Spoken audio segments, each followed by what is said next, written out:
Il est 9h04, vous êtes sur Freedom et sans plus tarder, voici votre émission politique. Ce matin, notre invité, c'est Marine Le Pen et c'est Charles L'Huillier qui est chargé de l'interviewer ce matin. Vous aussi, vous pourrez intervenir, restez bien à l'écoute et ce sera au 02 62 99 12 00. Bonjour Marine Le Pen, bonjour Charles L'Huillier. Marine Le Pen, bonjour. Bonjour.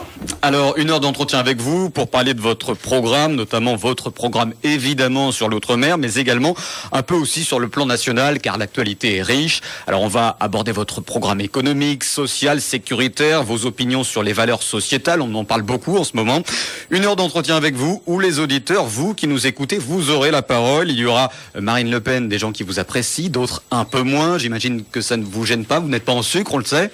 Non, ça va bien, merci. Bon. Alors, avant d'aborder le fond, Marine Le Pen, on va d'abord aborder votre présence ici et le contexte dans lequel vous êtes venu et le traitement que vous ont réservé les médias. Ça fait beaucoup réagir sur l'antenne. On sait que vous avez écouté Radio Freedom ce matin, on continue de réagir. Alors on a réagi sur Antenne Réunion avant-hier, Réunion Première hier, les différents entretiens. Vous avez fait face à des journalistes qui ne vous ont pas brossé dans le sens du poil, et ça fait beaucoup réagir. Est-ce que selon vous, vous avez un traitement spécial dans les médias par rapport à d'autres politiques ? Bon, écoutez, ça me paraît évident. Je pense que chacun se rend compte que le comportement que développent les journalistes à mon égard est assez éloigné, honnêtement, de leur profession. Bien souvent, j'ai le sentiment d'être face à des militants politiques. Et encore une fois, je pense que la première chose, c'est la courtoisie. Enfin, écoutez, je suis la présidente du premier parti de France. Je viens pour exprimer mon programme. J'ai pas réussi à placer 2 phrases. Enfin, c'est parce qu'il y avait des reportages qui entrecoupaient l'entretien, ce qu'on peut comprendre, et ils sont peut-être parfois contraints par l'horaire. Et puis pour connaître un petit peu leur travail, ils sont un petit peu poil à gratter avec tout le monde. Il n'y a pas là pour le coup. Mais là, c'est pas poil à gratter là. Là, c'est mal élevé. C'est discourtois. Quand vous interrogez un responsable politique et que vous lui posez une question, la première des choses, c'est peut-être de lui laisser exprimer une réponse. Or, manifestement, on ne souhaitait pas que je puisse répondre. Donc, effectivement, il y a eu le choix de toute une série de reportages qui étaient profondément inintéressants. Parce que savoir par quelle porte de l'aéroport je suis sorti, franchement, ça n'a aucun intérêt. C'est pour faire le parallèle avec 2012 et les jets d'eau notamment, les bouteilles d'eau que vous avez reçues, c'était peut-être pour ça. Bien sûr. Mais en l'occurrence, c'est un parti pris. C'est un parti pris qui n'a rien à voir avec le projet que je viens apporter aux Réunionnais. Est-ce que vous croyez que les Réunionnais vont voter au présidentiel en tenant compte de la porte de l'aéroport par laquelle je suis sorti? Non. Ils vont voter en fonction de ce que je propose, de la vision que j'ai de la France, de la vision que j'ai de notre société. Et pour cela, il faut que je puisse l'exprimer. Vous savez, la liberté de vote, c'est pas mettre un papier blanc dans une boîte en plastique. La liberté de vote, c'est précisément être capable de connaître tout ce que proposent ceux qui se présentent pour pouvoir, en toute connaissance de cause, décider de son avenir quand même et de celui de ses enfants. Moi, je trouve que, notamment quand c'est le service public, ce comportement n'est pas admissible. Je rappelle que tout cela est financé avec les impôts de nos compatriotes. C'est pas quand même inutile de le rappeler et ceci mérite quand même un minimum de neutralité. Est-ce que, là vous endossez volontiers l'habit de la victimisation.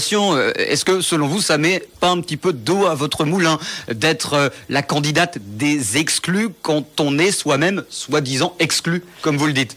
Il est clair que ces journalistes qui sont à 99,9% se présentent comme des opposants à ma candidature. Ils se présentent pas comme des... Pardon, Marine Le Pen, mais ils n'ont pas besoin de se présenter, on l'a bien compris. Marine Le Pen. Ils participent d'une élite. Voilà. Mais excusez-moi, mais dans l'élection américaine, ça a été la même chose. Je veux dire, quasiment l'intégralité des médias était contre Trump. Il y a quand même un problème. Dans l'affaire du Brexit, c'était la même chose. 100% des médias français, 100% étaient contre le Brexit. Il y a donc bien à un moment donné des gens qui sont déconnectés de ce que ressentent, de ce que pense le peuple français, de ses aspirations. Valeurs actuelles ou minutes, ils sont pas forcément contre vos idées, pardon. C'est pas tout à fait vrai. Ah ouais. En l'occurrence, Minute m'attaque de manière extrêmement violente. Et quant à Valeurs actuelles, on sait très bien que c'est un journal qui soutient l'UMP, quel que soit d'ailleurs le candidat de l'UMP. Oui, alors avant d'aborder le fond, là encore, on va d'abord aborder votre présence ici ici, justement, vous avez rencontré Ibrahim Patel à la CCI, notamment André Tianakoun, le maire du Tampon, et Monseigneur Aubry, vous le rencontrez aujourd'hui.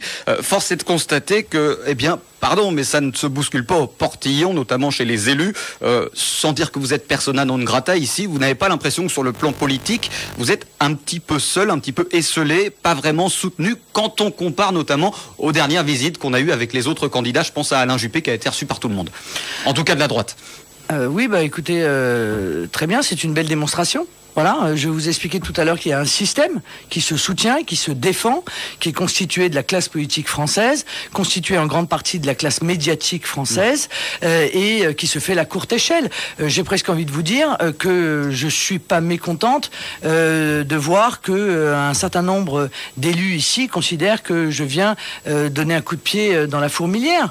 Ça ne me dérange pas, je suis pas là non plus pour faire la tournée des popotes. Je suis là pour venir à la rencontre des Réunionnais, je suis là pour rencontrer les forces vives économiques de l'île pour savoir quels sont les problèmes et les élus locaux, parce que je pense que les élus locaux sont au plus près des difficultés pour se rendre compte des blocages qui sont ceux que subissent la Réunion. Donc moi je considère que les gens que j'ai rencontrés m'ont apporté beaucoup, c'était très riche, j'ai discuté pendant 1 heure avec les conseillers municipaux, avec tout le conseil municipal du Tampon. C'était très intéressant, sûrement beaucoup plus intéressant que les rencontres petits fours que M. Juppé a pu faire quand il est venu. Vous avez d'ailleurs rencontré un agriculteur, on va y revenir tout à l'heure, plus tard dans l'entretien. C'est vrai que malgré tout, la base à une présidentielle, c'est d'avoir un ancrage territorial, un minimum de soutien en province et dans les Outre-mer. Là, force est de constater que c'est pas le cas. Est-ce que vous êtes consciente que à La Réunion, il n'y a pas vraiment d'ancrage territorial? Ici, les élus frontistes, on l'a vu avec Joseph Grondin au régional, il a fait 2%, Joseph Grondin. Il y a quand même tout à faire ici. Alors d'abord, je suis en désaccord avec vous. Pourquoi ? Parce que je pense que la présidentielle, elle est fondée exclusivement sur le peuple et sur sa volonté, précisément. À La Réunion, la parole des élus compte beaucoup. On l'a vu ici, aux primaires, pardon de vous couper Marine Le Pen, ici aux primaires, c'est Sarkozy qui est arrivé en tête parce que les élus ont soutenu Nicolas Sarkozy. La parole des élus ici, c'est parole d'évangile. Précisément, le général de Gaulle a voulu que la présidentielle, ce ne soit pas l'élection des partis politiques. Il a voulu que, justement, ce ne soit pas une élection de notables, où les notables disent au peuple ce qu'ils doivent voter. Ce qu'ils doivent voter. Et par conséquent, ce que vous dites est vrai. Il y a, certes, un travail à faire d'implantation locale. C'est pas facile. C'est vrai que la vie politique locale, et c'est pas vous qui allez me dire le contraire, est quand même un tout petit peu cadenassée aussi par les élus locaux, c'est le moins qu'on puisse dire. Mais la présidentielle n'a rien à voir avec tout cela. Et si on vous écoutait, ça voudrait dire que je vais faire 2% à la Réunion présidentielle? Je ne le crois pas. Je crois que je vais faire bien plus. Je crois même que je vais être la surprise de cette élection présidentielle. 10% en 2012, 10% pour vous en 2012, alors que vous étiez, c'est vrai, à 18 au plan national. Ça, c'était en 2012. Comment vous expliquez ces mauvais chiffres du Front National à La Réunion? 10%, sans dire que c'est un mauvais chiffre, mais c'était quand même en deçà du score national. Comment vous l'expliquez? C'est quoi l'interprétation? Parce qu'on sait que vous analysez tout, Marine Le Pen. C'est quoi? Comment vous l'expliquez?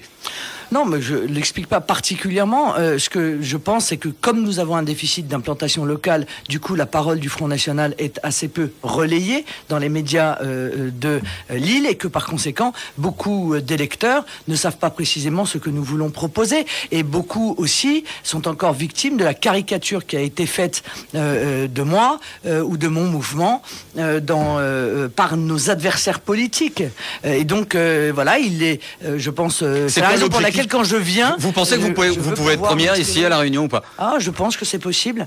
Oui, je pense que les Réunionnais en ont soupé de la droite et de la gauche. Je pense qu'ils ont vu les résultats de la droite et la gauche. Ils ont vu que la politique était la même. Ils ont vu leur pouvoir d'achat chuter. Ils ont vu le chômage augmenter massivement. Ils ont vu les dépenses inconsidérées de l'État, dont ils n'ont pas vu d'ailleurs parallèlement les bénéfices. Ils voient l'immigration massive. Ils voient la montée du fondamentalisme islamiste. Ils voient l'Union européenne qui nous contraint et qui nous met met à genoux sur le plan économique et social. Donc oui, je pense que ils auront un choix très clair, et ce choix, à mon avis, ils peuvent le faire dans un axe plus positif que les choix précédents. Dans 3 minutes, on va recevoir les auditeurs à l'antenne en direct. Ils vous poseront leurs questions, Marine Le Pen. Juste avant, on va parler un petit peu du programme aujourd'hui. Vous allez rencontrer Monseigneur Aubry. Est-ce que une rencontre est prévue avec les représentants musulmans, Marine Le Pen? Non, mais s'ils me l'avaient demandé, je les aurais rencontés. Mais alors, eux, ils n'ont pas voulu, alors. Vous savez, je vais vous dire une chose. J'ai rencontré le plus haut chef des sunnites dans le monde, le grand mufti d'Al-Azhar, lorsque je suis allé en Égypte. Bon, donc je n'ai aucune difficulté à cela. J'ai d'ailleurs trouvé chez lui un discours beaucoup plus raisonnable que ce que j'entends. Et ici, c'est quoi le problème? À votre avis, ils vous ont rien proposé? Ça veut dire qu'ils ne veulent pas vous recevoir, les représentants musulmans ici? Je ne sais pas, mais c'est pas grave. Il y a peut-être quelques réticences. On peut comprendre peut-être. Ah bon, pourquoi ils auraient des réticences? Moi, les seuls qui ont des réticences à mon égard, par rapport à la laïcité, par rapport... Voilà, vous émettez quelques réserves, notamment autour du port du voile, des repas diversifiés à la cantine. Ça, forcément, évidemment, quand on se met à la place des musulmans, on peut comprendre qu'il y ait quelques petites réticences. Pardon. Bon, écoutez, ça c'est votre opinion. Moi, je pense qu'il y a beaucoup de musulmans qui acceptent que nous soyons dans un pays laïque, et même qui sont attachés à la laïcité, qui sont conscients que la laïcité est précisément le résultat d'une longue histoire qui permet de préserver la paix civile en évitant que la religion entre dans la sphère publique. Voilà. Moi, c'est ce que je défends. Je défendrai de toutes mes forces parce que je crois beaucoup, encore une fois, à la laïcité. Je pense qu'elle a reculé, et je pense que le recul de la laïcité, ça a permis la montée de revendications communautaristes et de revendications fondamentalistes auxquelles la France est confrontée depuis maintenant une bonne quinzaine d'années. Est-ce qu'il doit y avoir, pas des passe-droits, mais en tout cas être un petit peu plus coulant ici du fait du contexte multiculturel sur les signes ostentatoires? Je pense au voile, je pense à la burqa. Est-ce qu'ici il doit y avoir des particularités du fait du contexte? Mais vous savez, à partir du moment où l'ensemble de ces signes ne sont pas la démonstration de la montée d'un fondamentalisme, c'est déjà un peu rassurant. Mais objectivement, partout où l'on voit des revendications s'exprimer, qui sont des revendications nouvelles, c'est évidemment l'œuvre des fondamentalistes islamistes, de cet islam politique que je combats de toutes mes forces, et qui fait qu'il y a 15 ans, on n'entendait jamais ce type de revendication. Jamais. Bon, il y a donc quelque chose qui a changé. Moi, vous savez, je rencontrais pour ou contre le port du voile? Pardon, juste concrètement, pour ou contre le port du voile ici à La Réunion? Non, mais La Réunion, c'est la France. Moi, je suis contre le port du voile dans l'espace public. Je pense que la France a besoin de cette fermeté pour faire reculer, encore une fois, ceux qui se servent de l'islam politique pour faire avancer leur idéologie, qui est une idéologie dont on a vu les résultats en Libye, en Syrie, etc., etc. Donc, nous sommes à un moment où il faut faire preuve de fermeté pour défendre les valeurs qui sont les nôtres. Et repas diversifiés à la cantine? À La Réunion, en tout cas, vous n'êtes pas contre, mais par contre... Mais les repas diversifiés, que les choses soient claires. Qu'il y ait des repas diversifiés, il y en a eu avant qu'il y ait des revendications religieuses, permettez-moi. Bon, il y a des... On peut mettre du halal à la cantine ou pas, dans l'école de l'État? Non. Voilà. L'école doit être préservée de toute revendication religieuse. Nous n'avons absolument pas à adapter les services publics et particulièrement l'école à des revendications religieuses de quelque nature que ce soit. C'est clair. Et la règle est la même pour tout le monde. Et je crois que comme ça, encore une fois, on évitera le développement de ce fondamentalisme islamiste qui est bien souvent celui qui revendique. Permettez-moi quand même de le noter. Bon. Le minaret qu'on entend tous les jours, pas loin de la radio d'ailleurs, juste près de la rue du Maréchal Leclerc, ça vous choque ou pas qu'on entende un minaret ici appelé à la prière? Écoutez, La Réunion... En toute honnêteté. Non. Non mais je veux dire, moi je suis contre les minarets, je l'ai dit de la manière la plus claire qui soit, c'est peut-être ce qui me différencie de Fillon. C'est vrai que la Réunion est une situation un peu particulière, parce que chacun est venu ici construire l'île, et qu'il y a un vivre ensemble qui est une spécificité locale, mais parce que, encore une fois, ça n'est pas le fait d'une religion qui cherche à imposer sur une autre son mode de vie, sa manière de voir les choses. Donc voilà, ça me choque moins que quand on en construit des nouveaux, comme d'ailleurs le souhaitait M. Fillon, puisqu'il expliquait que les minarets ne le dérangeaient pas à partir du moment où ça s'inscrivait dans le paysage français. J'avoue que j'ai pas bien compris le sens de cette réflexion. La cloche de l'église retentit parfois, hein, et bon. Oui, mais vous avez raison, mais pardon de revenir à ça, parce que c'est important d'aller au fond des choses. La France est un pays de racines chrétiennes. Elle s'est construite sur son héritage chrétien. C'est pas anodin, ça va beaucoup plus loin que la religion. Ça veut dire quoi? Ça veut dire que la vision que nous avons de l'homme, des relations entre nous, de la structuration de notre société est totalement imprégnée par cet héritage chrétien. C'est la raison pour laquelle, parce que les hommes sont égaux, eh bien, nous luttons contre, nous considérons que l'esclavage est la pire des choses que l'homme ait pu faire. C'est la raison pour laquelle nous sommes pour l'égalité entre les hommes et les femmes. C'est la raison pour laquelle nous sommes pour le libre arbitre, c'est-à-dire la liberté de se marier avec qui on veut. Ouais, tout ça a beaucoup de conséquences sur notre justement, culture. Avant de prendre les identité. auditeurs, Marine Le Pen, rapidement sur la proposition d'Erika Barrett il y a quelques mois, qui voulait un jour férié pour chaque communauté, chaque confession. Vous en avez entendu parler. Qu'est-ce que vous pensez de ça ici? Ça sent le clientélisme à plein nez, ça. Ça sent le clientélisme à plein nez. Bien entendu, je suis tout à fait opposé à cela. Je suis opposé parce que, encore une fois, on assiste à une forme de concurrence des communautés les unes avec les autres qui ne cessent de réclamer que la République s'adapte à leurs spécificités. La République française est la République française, voilà. Elle ne changera pas, elle ne s'adaptera à personne. Nous avons une histoire qui est longue et les règles que nous nous sommes choisies sont les règles qui sont issues de cette histoire, de cet héritage, de cette culture, de cette identité. Ceux qui sont pas contents sont pas obligés de venir. Oui, enfin, sauf que ceux qui sont pas contents parfois sont français et sont nés ici et c'est leur pays comme votre pays et le mien. Et pourquoi aujourd'hui ils sont pas contents alors qu'il y a 15 ans ça leur posait pas de problème? Moi j'ai pas de problème avec la religion musulmane. Nous avons défendu au Front National les harkis qui s'étaient battus pour la France, qui étaient musulmans. Moi je défends le rattachement le plus proche possible de Mayotte, où vous savez pertinemment que nos compatriotes sont musulmans. Ça ne me pose pas de problème, encore une fois. Ouais. Ce qui me pose un problème, ce sont ceux qui, sous couvert de religion, viennent remettre en cause ce qui fonde notre nation. Ça me pose un problème. Marine Le Pen, les auditeurs veulent absolument vous poser leurs questions. C'est sans filtre, pas de sans filet, hein, vraiment. Et sans doute qu'on va, avec eux, évidemment, parler des retraites, du pouvoir d'achat, de la vie chère dans l'île.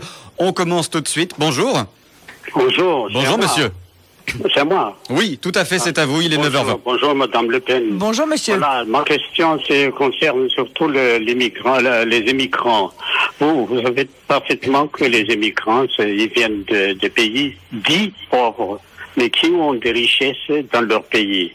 Donc, à mon sens, si ces gens-là peuvent rester dans leur pays sans qu'on spolie leur richesse, vous aurez moins d'immigrants, du moins même pas beaucoup d'immigrants en France. Merci monsieur, merci beaucoup.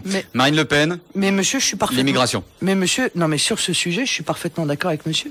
Il est évident que par l'effet d'un certain nombre de multinationales rapaces, des pays sont proprement pillés avec... parfois et souvent d'ailleurs la complicité de leurs propres gouvernants. Et il est évident que laisser ces multinationales venir faire leur marché dans le monde entier, bien souvent d'ailleurs en mettant quasiment les peuples en esclavage, puisque c'est la course à ceux qui seront payés les moins chers, qui seront traités les plus mal. Vous parlez des travailleurs détachés notamment? Non, oui, mais je pense que c'est exactement le fondement de l'idéologie de la mondialisation sauvage que je combats de toutes mes forces. Donc oui, bien entendu, il faut mettre fin, encore une fois, à cette mondialisation sauvage, à cette course infinie, à un profit qui se fait sur le dos des peuples, qui les pousse. Si on prend l'exemple de Renault avec les fameuses Dacia, c'est grâce justement au fait qu'on fasse produire ces voitures à l'extérieur, dans des pays à bas coût au niveau de la main-d'œuvre, qui permet en fait d'avoir des voitures à bas prix et donc de servir quelque part les automobilistes qui veulent avoir des voitures neuves à bas prix. Voilà, donc il y a un retour de bâton, il y a un retour sur investissement. Donc en fait, vous venez de définir ce qu'est la mondialisation sauvage, faire fabriquer par des esclaves pour vendre à des chômeurs. Eh bien moi cette vision-là, je la rejette. Je la rejette parce que ça n'est pas ma vision de l'homme, je la rejette parce que ça n'est pas ma vision de l'économie, parce que je pense que l'économie doit être au service de l'homme et pas l'inverse, et que cette idéologie-là du tout commerce qui écrase tout sur son passage, le bonheur des hommes, leur souhait de liberté, leur souhait de prospérité, nos traditions, nos mœurs, nos codes, nos frontières, notre identité, je m'y oppose. Voilà, je suis porteur exactement du projet inverse de celui-là, et je dis à nos compatriotes, seule la nation et la démocratie peuvent lutter contre cette dérive auquel nous assistons. 99 12 00, le numéro de Freedom pour justement parler et poser vos questions à Marine Le Pen, que vous soyez pour ou que vous soyez contre, ça ne pose pas du tout de souci à Marine Le Pen. Non. On continue avec vous. Bonjour. Oui, bonjour. Bonjour madame. Oui, c'est une auditrice de l'Est. Voilà, Marie-Hélène de Saint-Benoît. Moi, je vous pose la question sur le plan social, madame Le Pen. Bonjour, bienvenue. Bonjour Marie-Hélène. Voilà, je vous pose la question. J'ai entendu dire, si vous arrivez au pouvoir, vous allez supprimer le RSA. Est-ce que c'est fait? Attends, deuxième question. Et puis j'ai entendu dire aussi que vous allez supprimer tous les aides tous les subventions qui sont allouées aux associations. Est-ce que c'est vrai? Et après, après je vous laisse répondre. Est-ce que vous avez une adresse où on peut vous écrire? Oui. Et où peut-on se procurer votre programme? D'accord. Alors, je vais essayer de répondre à tout en même temps. Subventions aux associations, mais dans certaines mairies nouvellement frontistes, il y a eu parfois des associations à but communautaire qui ont eu les robinets fermés. Mais laissez-moi répondre. Voilà, oui. Ceci est un mensonge éhonté. Ça fait partie des caricatures que mes adversaires politiques dans l'île ne cessent de répéter depuis des années et des années. C'est un mensonge, voilà. Jamais il n'a été envisagé de supprimer le RSA. Jamais il n'a été envisagé de supprimer les subventions aux associations. Ce que nous avons dit de la manière la plus claire, c'est que nous voulions lutter contre le communautarisme, qui est un cancer dans un certain nombre de villes françaises. Et que par conséquent, nous ne permettrions pas que l'argent public serve à financer, par exemple, les frères musulmans qui diffusent leur Est-ce que vous pensez que c'est vraiment le cas parfois? Est-ce que vous pensez que c'est vraiment le cas parfois? Est-ce que c'est pas un exemple un petit peu extrême que vous avez pris à l'instant? Non. Je suis contre les associations communautaristes financées. Elles ont le droit d'exister, mais elles se font financer par leurs adhérents. L'argent public n'a pas à financer des associations communautaristes, parce que la France, ça n'est pas un millefeuille de communauté. La France, elle est oui au club de boule du Point, au club de boule du Point ou de pétanque ou de je ne sais pas quoi, mais non aux associations. Et d'ailleurs, c'est ce qu'ont fait les municipalités du Front National. Très juste. Les municipalités du Front National, elles ont fait en sorte que des associations qui étaient subventionnées et qui étaient en général subventionnées parce qu'elles étaient des relais politiques de l'édile locale qui se servaient de ces associations par clientélisme pour aider effectivement le club de boule, le club de basket, c'est-à-dire des associations qui ne voyaient jamais leur activité aidée d'une manière quelconque. C'est le rôle d'une mairie, de subventionner les associations qui font vivre la ville et permettre la bonne cohésion sociale. Écoutez, monsieur, c'est ce que nous faisons. Et je vais vous dire une chose. Nous avons obtenu 12 municipalités.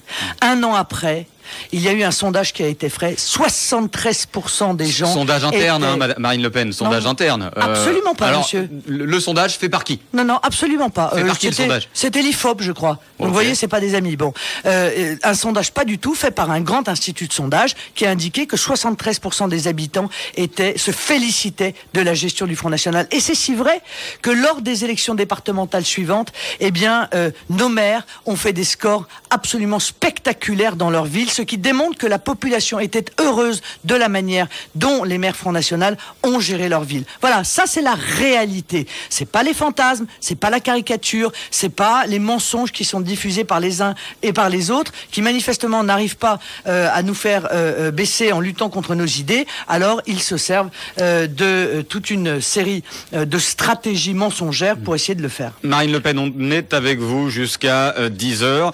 On continue. Ah pardon, excusez-moi, j'ai pas répondu à la question. Mon mail. Alors le contact, rapidement, bon, on n'est pas. Ah non, mais c'est important si les gens veulent m'écrire. On n'est pas là non plus pour faire de la pub, hein. Bon.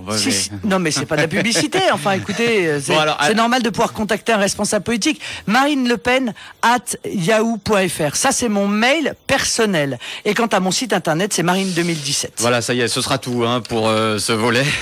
Parce qu'on n'est pas encore là pour vous faire de la pub, c'est pas le but. Le but, c'est de vous entendre et bien d'avoir. Moi, on me pose des questions, j'y réponds. Il y a pas de souci. Allez, on continue. Marine Le Pen au standard. Les Réunionnais vous posent leurs questions. 02 62 99 12 00. Bonjour. Allô, bonjour.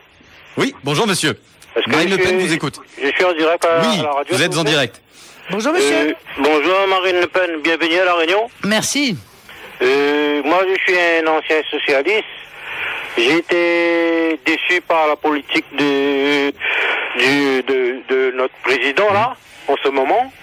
Et j'ai marre de la droite qui commande la France, j'ai marre des socialistes qui commandent la France. Je vais voter un bulletin yeux fermés pour vous, pour être président de la République, pour nettoyer la France et tous les départements d'outre-mer. Parce qu'il y a trop de laisser aller. Merci monsieur. Merci beaucoup pour cette question. On n'a plus rien pour nous.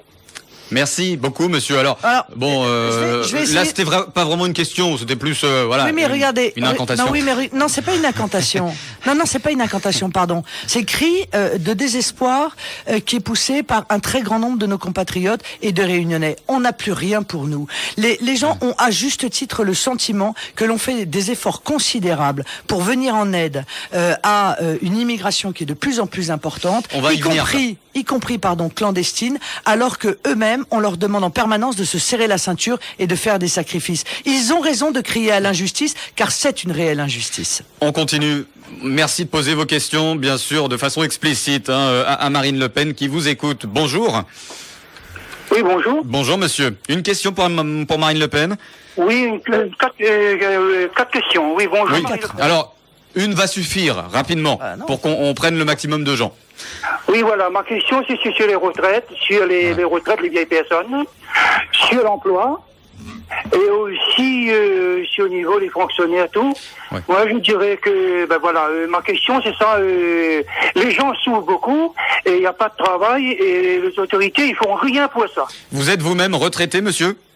Moi, je suis travailleur, mais je paye tout, même sur les RSI, etc. Voilà, on va y venir. Tous ces gens-là, c'était en place, ils n'ont rien fait. Donc je dis, il faut un changement, parce qu'on ne peut plus comme ça. On a trop de choses à payer. Très bien. Donc ma question, c'est ça. Mais merci beaucoup, monsieur. Marine Le Pen. Alors, bon, beaucoup de questions évidemment en une, mais bon, déjà sur les retraites, on a depuis la nuit de temps sur Freedom et surtout depuis quelques années, beaucoup de retraités qui nous disent, oui, on galère, on a vécu une vie de dur labeur et on a 300, 400, 200 euros parfois pour vivre. Qu'est-ce que vous répondez à ces retraités qui sont dans la peine et qui ont du mal à joindre les deux bouts? Non, mais comment est-ce qu'on peut vivre avec 300 euros par mois? Je veux dire, comment est-ce que nos gouvernants ont pu décider de prendre en charge toute la misère du monde alors qu'ils savent que des retraités vivent avec 300 euros par mois et même parfois moins? C'est encore une fois une question de priorité, de choix. Moi, c'est clair, je fais le choix de couper les pompes aspirantes sociales de l'immigration. On va y venir. Non, mais oui, d'accord, mais on va y venir. Mais venons-y parce que c'est quand même un vrai sujet pour pouvoir revaloriser les retraites. Je trouve indigne que des personnes âgées soient en dessous du seuil de pauvreté et même parfois très largement en dessous. Qu'est-ce qu'on fait pour elles alors concrètement? On revalorise les petites retraites de la manière la plus claire qui soit. Non, on ne rase pas gratis, monsieur. On considère que la nation est une structure qui permet la solidarité nationale. Voilà.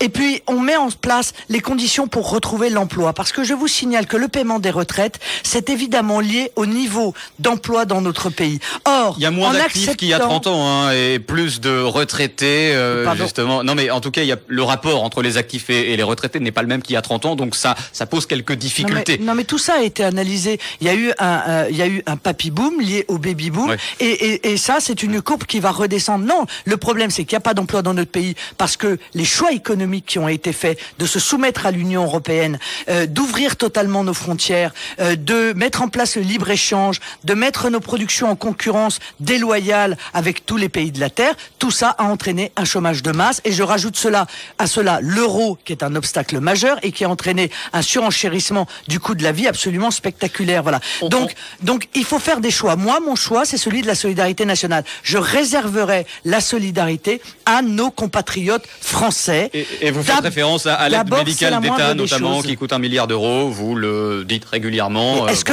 non mais pardon. J'ai rien dit, parlons, moi. Mais parlons de cela. Est-ce que vous vous rendez compte que les clandestins voient leurs frais de santé intégralement pris en charge, alors que ceux de nos compatriotes... On peut pas les laisser mourir dans notre pays. Non, mais attendez.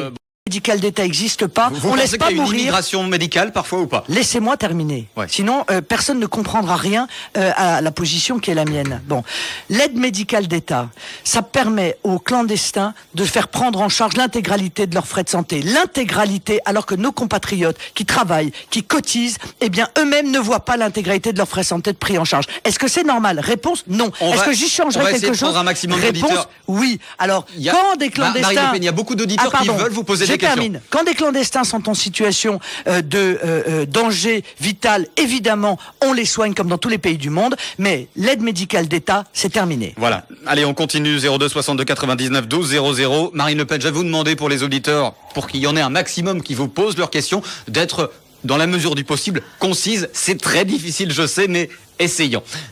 J'essaie surtout d'être complète. Voilà, allez. Bonjour. Oui, bonjour. Bonjour, monsieur. J'aimerais poser une question à Madame Marine Le Pen, qui un jour a dit elle ne supporte pas la justice. Alors je me présente, je suis un ancien candidat de Madame Le Pen. Ça fait 3 jours que j'essaye de la rencontrer, et un candidat qui en a fait beaucoup. Ça fait plus de 3 jours que j'essaye de la rencontrer. Ça fait plus de 3 jours que je demande à Monsieur Autobrook un rendez-vous. Et aujourd'hui, hier, on a fait blocus, on m'a empêché de rentrer. Pour la voir. Bon, la question concrète, monsieur, rapidement. Concrète, est-ce que Madame Le Pen est susceptible de me recevoir aujourd'hui? Allez, rapidement. Je te recevrai le jour où tu auras remboursé au Front National ce que tu lui dois. Vous avez répondu, vous avez identifié, et on va pas régler nos comptes à l'antenne. Allez, on continue. Oui, c'est la transparence. Allez, oui, bonjour. On continue. Bonjour, monsieur. Oui, tout d'abord, bonjour Marine Le Pen. Bonjour, monsieur. Voilà, je suis un petit candidat, je suis très content que vous allez venir pour nous. Mais je voulais demander, qu'est-ce que vous allez faire pour le parc national ici à La Réunion? Alors, bon, ça c'est une question vraiment locale. Bon, on peut répondre ou en tout cas il y a un parc national à La Réunion, il y a une polémique, vous pouvez répondre si vous voulez, c'est pas monsieur, non plus. Je vais pas pouvoir vous répondre parce que j'ai pas les éléments du dossier en main sur cet aspect local. On continue. Mais j'aurais bien aimé, oui, c'est un peu dommage qu'on n'ait pas pu parler de l'axe prioritaire du projet qui est le mien. On va y venir, oui, le ministère de l'Outre-mer, il n'y a pas de souci, on y viendra. Allez, on continue sur le standard et 02 62 99 12 00. On va essayer après de parler du ministère. Bonjour. Allô? Oui, bonjour. Et bonjour. Je voudrais parler du problème des immigrés. Et j'aimerais demander à Madame Le Pen, bonjour d'abord. Bonjour madame. Est-ce que vous allez les gérer exactement de la même manière? Je prends du cas des Syriens, puis le pays légitimement, parce que le pays est complètement bombardé. Est-ce que vous allez les gérer pareil? Ou sinon, est-ce que vous avez une solution à ça? Non mais alors, la question concrète, madame, rapidement, pour que ce soit plus clair. Ma question, c'est est-ce qu'elle va gérer tous les immigrés de la même façon? Par exemple, les Syriens qui arrivent en France, qui veulent trouver un refuge en France, comment est-ce qu'elle va les gérer? Alors, Chrétien d'Orient, je pense que c'est à ça que madame fait référence. Est-ce qu'il y aura une différence de traitement entre les différents immigrés? Madame, les chrétiens d'Orient, la seule chose qu'ils veulent, c'est vivre dans leur pays. Voilà. Et c'est nous qui, par l'action de la France, avons hélas créé les conditions de cette guerre civile épouvantable en agissant, en intervenant en dépit du bon sens et en soutenant en réalité par notre action l'insurrection, le fondamentalisme islamiste. Moi, je peux vous dire que pour avoir des contacts avec eux, les chrétiens d'Orient, ils ne rêvent que d'une chose, c'est de pouvoir vivre chez eux et pas de venir chez nous, en l'occurrence, parce que c'est un exil qui est un exil forcé. Moi, ce que je souhaite, c'est qu'il y ait des campements humanitaires au plus près de ces pays pour permettre de protéger les populations civiles. Est-ce qu'on doit mieux traiter les chrétiens d'Orient que les musulmans? Est-ce qu'il y a une différence à ce niveau-là? Je pense que c'est la question en toile de fond. Non, mais il n'y a pas de différence. Mais ce que je veux dire, c'est que il faut que Madame sache, et tous ceux qui nous écoutent, que tous ceux qui arrivent, ces vagues de migration de Syrie, ce ne sont pas des réfugiés politiques, ce ne sont pas des réfugiés de la guerre, ce sont des jeunes hommes entre 20 et 40 ans qui en réalité viennent en Europe en espérant y trouver l'Eldorado. Nous n'avons plus les moyens de les accueillir. Voilà, parce que nous avons 7 millions de personnes qui sont au chômage, parce que nous avons 9 millions de pauvres, et parce que nous n'avons pas de quoi ni loger, ni éduquer, ni soigner ces personnes qui arrivent en masse en espérant faire leur vie chez nous. Donc, pour ceux qui fuient la guerre, des campements humanitaires au plus près là-bas, en Syrie, dans les pays voisins, pour les préserver, mais pas d'acceptation de ces vagues de migrants qui sont en train de déferler sur l'Europe. Voilà, on reviendra ensuite aux questions d'auditeurs un petit peu plus tard. On va parler de l'aspect phare de votre programme ici dans les Outre-mer, le ministère de l'Outre-mer et de la mer. C'est vrai que selon vous, ça répond à un constat, c'est que l'Outre-mer est depuis trop longtemps, selon vous, le parent pauvre de la République. C'est ce que vous dites. Ah oui, je le dis, et je pense que l'ensemble de mes compatriotes d'Outre-mer s'en rendent compte. Ça fait 10 ans, en réalité, que l'Outre-mer est sorti complètement des radars. Si vous regardez... On a Erika Barrett, une réunionnaise. Si vous vivez en métropole, vous regardez la télévision, etc., vous savez même pas que la France a des territoires d'Outre-mer. Bon, je trouve que c'est honteux. Je trouve que c'est honteux parce que l'Outre-mer mérite non seulement l'affection de nos dirigeants, l'attention de nos dirigeants, mais surtout parce que c'est idiot. Secrétariat d'État à l'égalité réelle, Marine Le Pen. Secrétariat d'État à l'égalité réelle. Sous-secrétaire, etc. Rattaché même au ministère de l'Intérieur, ils avaient dit à un moment donné, c'est-à-dire au ministère de la Police. C'est charmant, honnêtement. C'est un signal qui est quand même assez négatif. Il y a quand même une volonté. Erika Barrett, une réunionnaise, qui est nommée ministre de l'Outre-mer. Ah bon, ça doit faire. Et en fait, c'est ça. Donc la technique est toujours la même. On va mettre un réunionnais, et puis comme ça, on n'aura rien à faire pour la Réunion. Voilà. Ça suffira pour 5 ans. Eh bien, ça n'est pas ma vision. Moi, ce que je veux, c'est mettre l'Outre-mer au centre de la politique stratégique de développement économique de la France. C'est clair. Mon opinion, c'est que nous sommes assis sur une richesse considérable qui est notre territoire maritime. C'est 11 millions et demi de kilomètres carrés de zones économiques exclusives dont on ne fait aujourd'hui rien, qui sont laissées en jachère. Et donc 97%... La pêche, la désalinisation de l'eau, la création d'une zone ultramarine d'investissement prioritaire, le tourisme aussi, ça fait partie de ce qu'il y a dans les tuyaux. Les nanotechnologies, les énergies renouvelables, tout cela, l'Outre-mer devrait être au centre de cette nouvelle politique stratégique. C'est vraiment une chance incroyable que la France a de pouvoir s'appuyer sur ces territoires d'Outre-mer pour être la porte d'entrée de la France dans le monde et pour pouvoir lancer cette grande politique de la mer qui est aussi importante que la conquête des étoiles. Je le dis très simplement, mais c'est la réalité. Bon, alors, vous dites que l'Outre-mer est le parent pauvre. Il y a quand même plus de subventions ici que sur le reste du territoire si on fait le ratio par tête. Pardon de m'exprimer ainsi, mais c'est le cas. Un Réunionnais a en moyenne, si on fait le ratio, 2000 euros de subventions contre 150 euros pour un métropolitain. Ouais. C'est pas rien quand même. Mais ils ont envie de ça, les Réunionnais, d'être comme ça, catégorisés en fonction des subventions qui touchent? Je crois pas. Moi, je pense que justement, laisser les territoires d'outre-mer dans cette forme de dépendance est profondément, une fois de plus, injuste et irrespectueux à leur égard. Alors que précisément, on a les moyens du développement économique. Précisément, il y a cette politique stratégique qui devrait être mise en œuvre avec des investissements structurants, avec des universités, avec un réseau... Oui, mais oui, parce que c'est nécessaire. Le RSI, par exemple, vous avez rencontré Ibrahim Patel, c'est certes le président de la CCI, c'est le président du RSI. Et les artisans ici, les indépendants, cotisent 2 fois moins que leurs homologues de métropole. C'est grâce à la Lodéum. Il y a quand même des efforts qui sont faits, on peut pas le nier, Marine Le Pen. Oui, mais le RSI est un espèce de monstre. C'est l'une des questions des auditeurs. Le RSI est un monstre administratif dont on doit la paternité d'ailleurs à Nicolas Sarkozy et qui est un cauchemar pour l'ensemble des artisans et des commerçants de France. de l'ensemble des commerçants et des artisans de France. Donc à un moment donné, si vous voulez... Ici, ils ont des facilités quand même. Une cotisation... Ici, il y a des facilités, Marine Le Pen. Non mais ici, il y a beaucoup de handicaps aussi, figurez-vous. Voilà, il y a beaucoup de handicaps parce qu'on est évidemment sur une île, ce que chacun comprend, et que donc c'est un espace économique qui est contraint. Donc il faut adapter évidemment la fiscalité à cet espace économique contraint pour permettre de ne pas avoir 40% de chômage ou 50% de chômage des jeunes notamment et 30% de chômage au niveau général. Je veux dire, on voit bien que évidemment, il faut en passer par des investissements, aller les chercher en métropole, venir les amener ici, avec effectivement des aides fiscales, avec des allègements de charges, c'est nécessaire. Alors, mais c'est pas suffisant. Vous dites que Maurice, par exemple, c'est de la concurrence déloyale.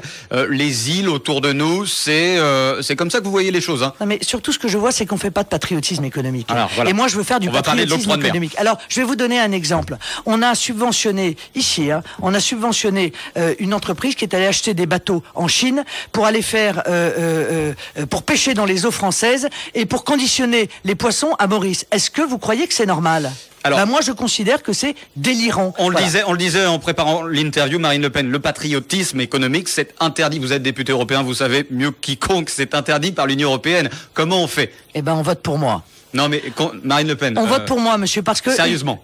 Mais c'est très sérieux ce que je vous dis. On vote pour moi parce que je suis la seule candidate qui, chef de l'État, précisément, fera le choix de la France plutôt que le choix de la soumission à l'Union européenne. Fera le choix du patriotisme économique. Le choix que la commande publique puisse bénéficier aux entreprises françaises et pas aux entreprises étrangères comme c'est de plus en plus souvent le cas, notamment dans les commandes publiques de l'État. Voilà, c'est le choix que je fais. Et ce choix-là, il n'est pas fait que par moi, il est fait par la Grande-Bretagne. Parce qu'aujourd'hui, Theresa May, elle fait du patriotisme économique. Donald Trump, qui vient d'être élu, il va faire du patriotisme économique. Les Chinois, ils font du patriotisme économique. Et nous sommes les seuls à faire tourner l'économie de nos voisins. Mais ça n'est absolument pas normal. Et donc, je pense qu'il faut ne pas hésiter, encore une fois, à s'opposer à l'Union européenne pour préserver nos productions locales et pour recréer ce couloir économique dont je parlais déjà en 2012 entre la métropole et l'outre-mer, pour que les productions d'outre-mer aient un avantage en arrivant sur le marché national. Voilà, on a parlé de ce grand ministère de l'outre-mer et je referme cette page. Et de la mer. Parce que ça veut dire que l'outre-mer est au centre de notre projection économique stratégique de développement de la mer. Allez, on va parler de la fonction publique. Ici, c'est vrai, il y a 25% de la population active qui travaille dans la fonction publique. François Fillon parle, de réduire 500 000 fonctionnaires en France. Est-ce que clairement il y a trop de fonctionnaires? Est-ce que selon vous, Marine Le Pen, il faut dégraisser un petit peu dans la fonction publique ou pas? Ou maintenir le même nombre de fonctionnaires, sachant que ça nous coûte beaucoup d'argent? C'est-à-dire que je pense qu'il y a surtout eu une inflation des fonctionnaires territoriaux et parallèlement un affaissement en réalité des fonctionnaires d'État. Plus 700 000 en 10 ans. Les médecins, les policiers, les infirmières sont de moins en moins présents et en revanche les fonctionnaires territoriaux, parce qu'on a accumulé les strates politiques, alors que ça devait entraîner des économies, en réalité, ont entraîné des inflations. Pourquoi? Parce qu'on a des barons, des petites baronnies locales, des responsables politiques, des chefs de telle ou telle structure qui souhaitent élargir leurs cours. Bon, je trouve que ça, c'est pas sain. Donc il faut dégraisser ou pas? Non, mais je pense qu'il faut faire un effort sur les fonctionnaires territoriaux. Mais ça passera d'abord par des compétences qui soient strictes à chacune des structures. Tout ce qui est régalien, on touche pas. Ah non, mais tout ce qui est régalien, non seulement on touche pas, mais même on renforce, parce que ici, il faut plus de policiers, il faut plus de policiers aux frontières. Si on veut véritablement protéger notre domaine maritime, parce que c'est pas le tout d'avoir un domaine maritime, mais s'il est pillé comme il l'est actuellement, ça n'a aucun sens. Donc il faut évidemment investir pour pouvoir préserver le patrimoine qui est le patrimoine de tous les Français, et en l'occurrence, concernant les ressources halieutiques, le patrimoine des pêcheurs qui se voient privés de ça. Pierre pour habiller Paul, entre la fonction publique territoriale et la fonction publique d'État. C'est ça que vous dites, en toile de fond. Non, mais là, pour le coup, on va pas réduire le nombre de fonctionnaires si d'un côté on enlève des fonctionnaires territoriaux et si de l'autre on rajoute des fonctionnaires d'État et on renforce, notamment, vous l'avez dit, pour la police. Voilà. Donc le programme de M. Fillon, c'est supprimer 500 000 fonctionnaires, c'est-à-dire pas un remplacement de départ à la retraite. Non-renouvellement. Pendant 5 ans. Vous vous rendez compte de ce que ça représente ?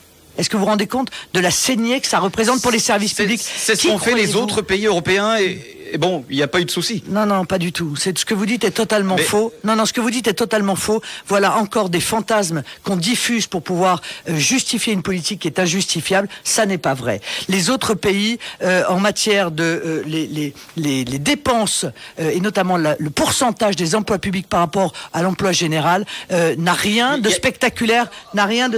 On a vu un chiffre que tout le monde a vu en Allemagne. Il y a beaucoup moins de fonctionnaires par habitant en Allemagne qu'en France. Voilà. Il y a beaucoup moins de services qui est rendu à la population aussi. C'est un choix. Hein. Je veux dire, il y a beaucoup moins. Sur le constat en Allemagne, ils ont fait un effort.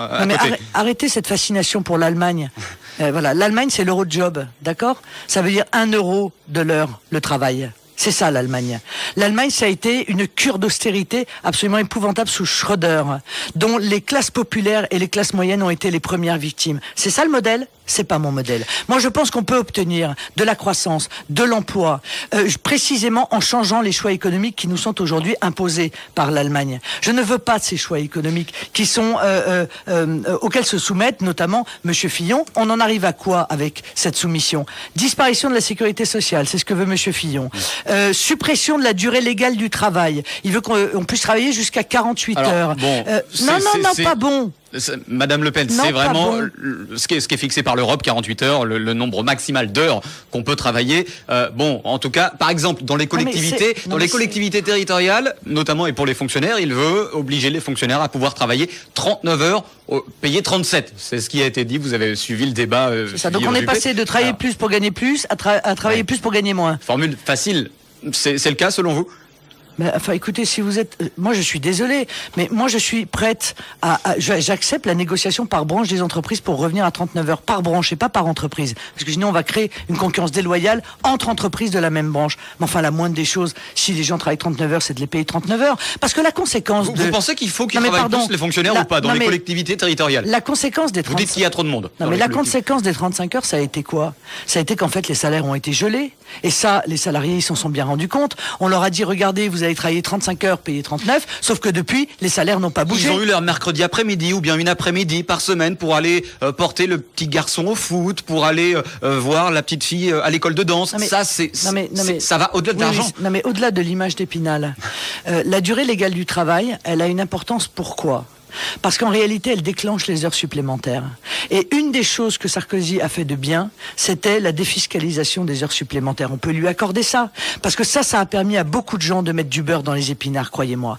Et ça a permis aux gens qui étaient dans la difficulté de travailler plus tout en bénéficiant du gain de leur travail. Bon, c'est ça le problème de la durée légale du travail. Ça veut dire que si on dit que la durée légale du travail peut être de 48 heures, il n'y aura plus d'heures supplémentaires possibles.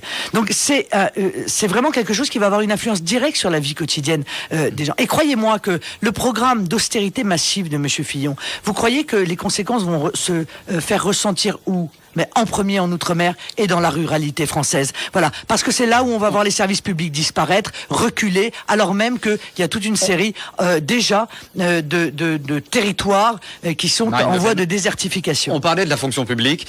Vous le savez ici, à la surrémunération, ça coûte 1,3 milliard.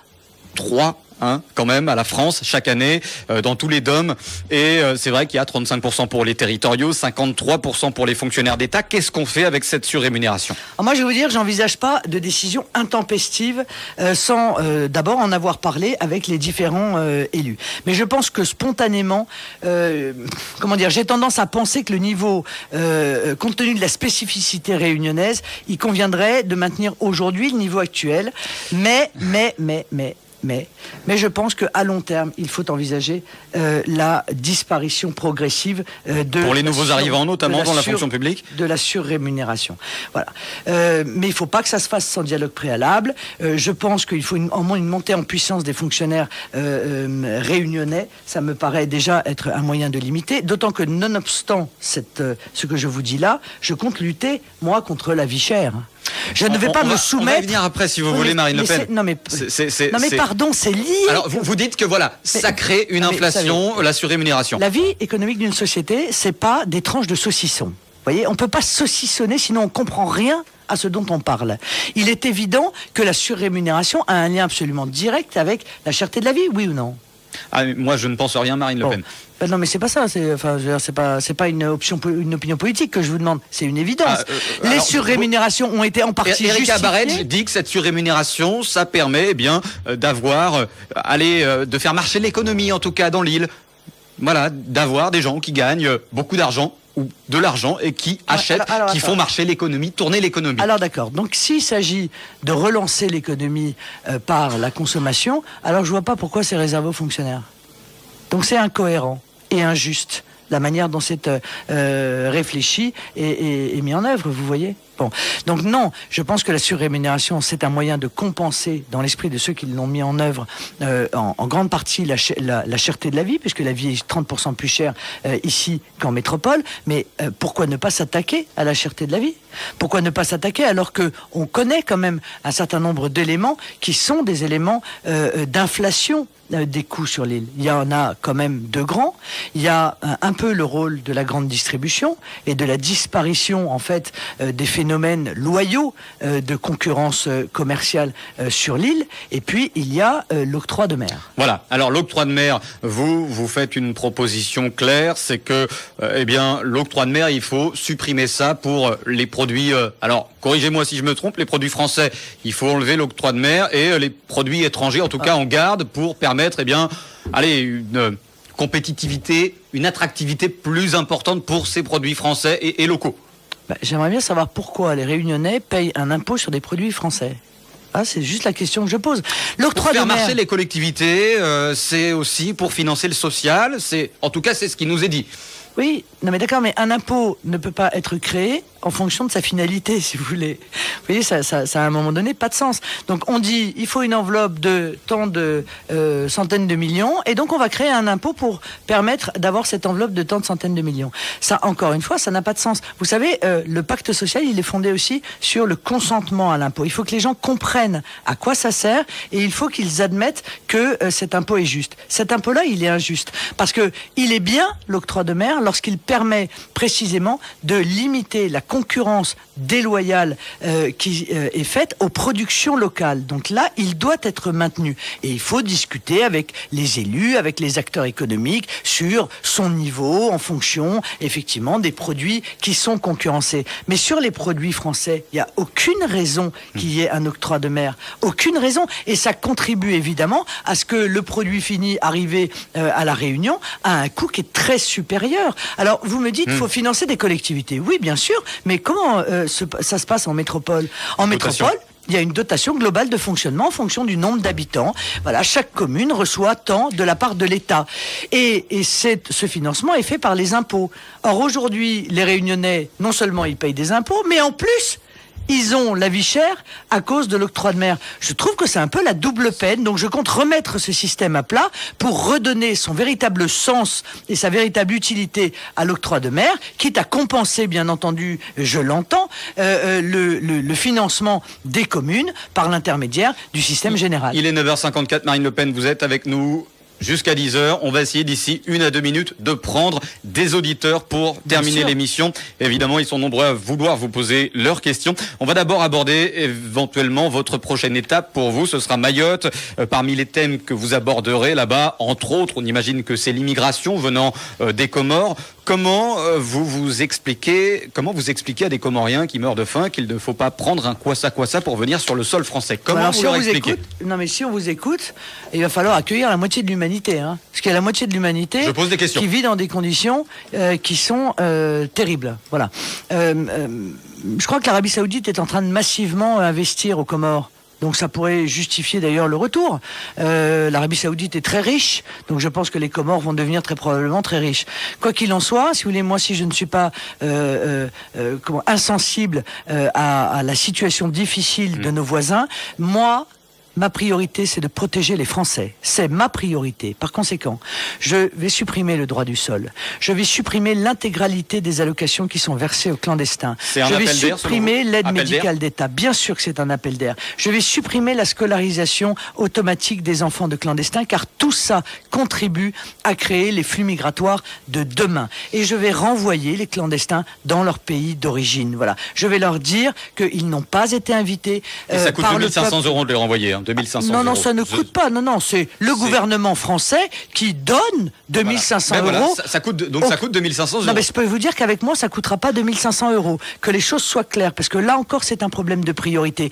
Donner 2500 euros à un clandestin qui est venu en violation de la loi pour bien avoir l'amabilité de rentrer chez lui et donc de respecter la loi française, alors même qu'on parlait tout à l'heure des retraites misérables qui sont versées, est-ce que vous croyez que là encore, il n'y a pas un énorme problème et qu'on n'a pas le sentiment que, en fait, en France, les derniers services sont les Français? Marine Le Pen, ils sont beaucoup à vouloir vous poser leurs questions. 02 62 99 12 00. Il reste 4 minutes. On va essayer d'être très concis dans les questions et, mais dans les réponses également. Bonjour. Oui, bonjour. Marine Le Pen, bonjour à tous. Bonjour. Ouais.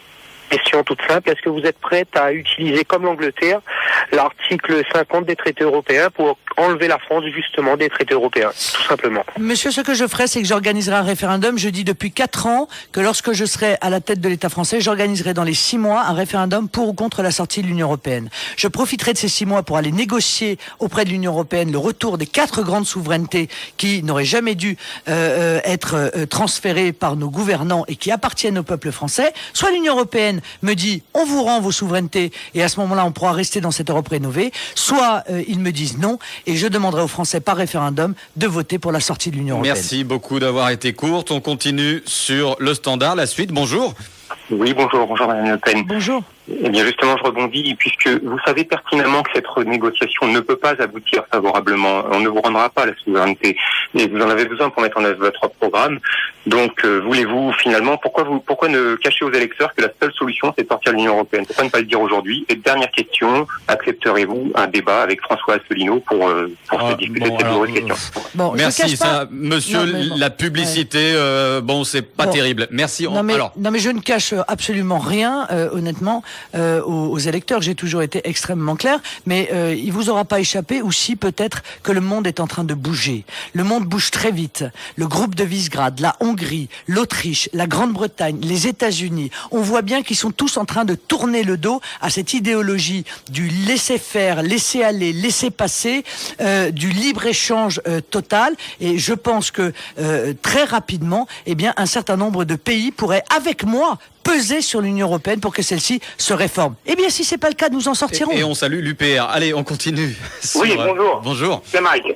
Oui. Donc, je voulais dire à Mme Marine Le Pen, bienvenue à la Réunion. Merci. Et deuxième chose, c'est que on est plus nombreux qu'on le dit. Et votre temps de parole par rapport à ma question, c'est... Question, monsieur. Là, il y a eu la primaire. Et est-ce que vous aurez le même temps de parole que ces personnes-là pour parler, parce que là, vous avez qu'une heure sur Freedom et en fin de compte, on n'a pas parlé des jeunes et je veux que vous disiez à la France que la Réunion est derrière vous. Merci monsieur. Alors, le temps de parole. Oui, vous avez raison, c'est profondément scandaleux de voir que notamment le CSA a plus œuvré pour faire respecter le temps de parole entre les candidats à une élection interne à un parti. C'était pareil en 2012 avec les socialistes. Contre tout, oui, d'accord, mais c'est la raison pour laquelle le mouvement que je représente et ma candidature a un déficit considérable d'accès dans les médias. Et vous avez raison, merci. La star des médias, Marine Le Pen, c'est un faux procès. Vous êtes la star, vous savez très bien. Vous êtes, mais bien sûr. Monsieur Philippot, mais c'est tellement. Arrêter, là. Non mais monsieur, nous avons. Non mais ça me fait pas rire. Ça me fait pas rire parce que je vous signale que la presse. Monsieur, ça me fait pas rire parce que la presse, elle est très lourdement subventionnée par l'argent public, d'accord? Et il y a 30% de gens qui manifestement ont un accès qui n'est pas égal à cette presse pour pouvoir entendre parler des opinions qui sont les leurs. Donc je crois que ça n'est pas anodin, c'est un vrai problème démocratique et nous restons encore une fois particulièrement en temps de parole maltraités. On a le temps de prendre un dernier auditeur. Allez, on va essayer. Bonjour, très rapidement. Non, on n'a pas le temps. Allez, c'est pas grave, on me dit qu'on n'a pas le temps. Il est presque 10h. Merci beaucoup Marine Le Pen d'avoir pris le temps de répondre à nos questions, aux questions des auditeurs. Merci à tous les Réunionnais qui ont appelé, ceux que j'ai eus et ceux qui n'ont peut-être pas pu me poser leurs questions. Merci de leur intérêt pour le projet que je leur propose et vive la Réunion.